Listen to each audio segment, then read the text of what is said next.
ever asked yourself, oh, you know what, I really need a shoe specifically for the treadmill? No, me neither, and it's not a question I've actually probably asked myself. So you can imagine my surprise when the guys from Adidas released this, the Treadflow, a shoe specifically designed for the treadmill. So in this video, I'm going to tell you what's going on here. I'm going to give you the stats and features. I'm going to tell you what it's actually like to use it on a treadmill. And then we're going to wrap it all up and I'm going to tell you whether you need to rush out and buy this. Got all that? Good. Let's do the stats and features first. Okay, team, so this is the Adidas Treadflow, first in the running shoe world, as we have a shoe specifically designed for the treadmill. It's £110 and we've got a dual foam setup in here. We've got Light Strike Pro and Light Strike. We've got a stack height of 32mm down to 22. The shoe weighs just shy of 250 grams in my UK 10.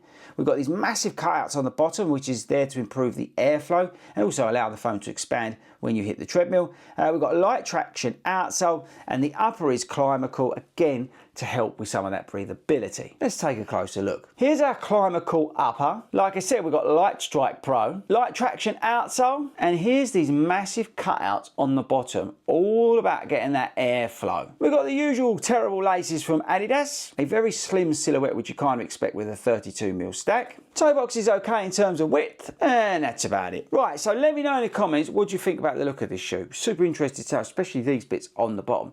Now, if you look, well, I don't know if it's going to come through, but basically, see where that's going in there? If I can show you, I don't think the light, no, it's not going to come through, but see the holes in the bottom of the insole? That basically goes through there, so you're getting that airflow constantly circulating throughout the shoe. Now, somebody uses a treadmill quite regularly and probably used it more than ever before in this marathon training block. A shoe, for me, for the treadmill, is just a shoe that's lightweight and does the job. I've been using Takumi Sen 11, Evo SL, you know, whatever really. And if I want to do sort of easy miles on there, cool down miles on there, I'm just wearing whatever I've worn to the gym. If I'm doing a more specific session, then again, yeah, I'll go back to like Takumi Sen 11, something like that. But I have been using the treadmill for different sessions, as I said, even whether it's cool down miles, warm up miles, easy run on there, or like an interval session. I do, or have been, and still am, using the treadmill more and more in this marathon training block that I'm currently in. So when this came out, it did sort of, well, prick my interest, let's say. I thought, yeah, you know what, we'll give these a go. So how have we got on? Well, to be fair, it's not actually that bad. I thought it was going to be terrible, but to be fair to it, because it's got that Light Strike Pro element in it, it's actually not as bad as I was thinking. Yes, it's on the firmer side, which I don't mind for the treadmill. And you know what? The light traction outsole does the job. But yeah, it's not actually that bad. It's kind of weird when you start running them at the start. It's a bit strange in terms of the setup and the feel of it. But once you get into it, and after a few runs, you know, you kind of just like not even think about it. It doesn't feel like a treadmill specific shoe, which is probably a positive, I would say.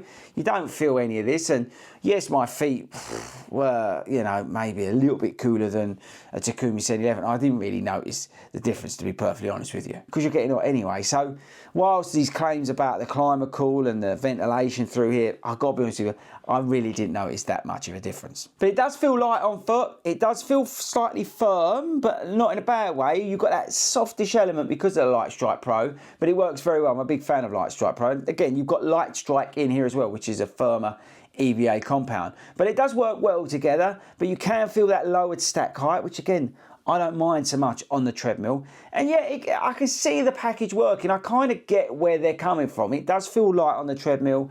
It does feel like, you know, controllable in terms of the paces. So when you do jump on like an interval session, it's fine, it copes with it and all that sort of stuff. And whilst you do feel like you're smashing the life out of the treadmill in it, it's okay. It's not a bad thing, all right? But really, to be perfectly honest with you, you don't need a treadmill shoe. And whilst I massively respect Adidas for bringing this out and giving this a go, it's really pointless. £110 is a lot of money, but you might as well just go over to sportshoes.com, pick out something in the discount, and that will do the job just fine. You don't need this shoe. And for me, as a shoe geek, I've loved it, right? I've had a great time running around in this, and I'm going to continue to use this as a treadmill and in the gym because it serves a purpose for me while I'm at the gym and I'm regularly using the treadmill. That's great. So all good from my side of things, but for you, it's a bit pointless. Now look, I don't know whether they're going to bring out version 2, version 3, they're going to continue improving this, because they could do some cool things here. They could increase the stack height a little bit, maybe put a cheeky little P-back plate in there or something, maybe energy rods, whatever. But you could start to really play around with it and really dial it in for the treadmill. But this first model, and while it's, you know, not bad, not terrible, does the job, I've enjoyed, you know, running it on the treadmill as much as you can enjoy running on the treadmill. It's not justifiable versus just going out and getting it. Well, even an old pair of Takumi Sens, like version 8, you can pick up for like 50, 60 quid. So you might as well go and buy them. So there we go, team. That's my honest thoughts on the first ever treadmill specific shoe. And again, I've enjoyed it. There's nothing wrong here. I give kudos to Adidas for coming out with this. But for me and you, you don't need to buy this. It's absolutely pointless. £110, a lot of money for a shoe. Really, that, you know, something for 50, 60 quid could do just as well. Okay, team, if you want more honest reviews, make sure you hit that subscribe button, and I'll catch you all later.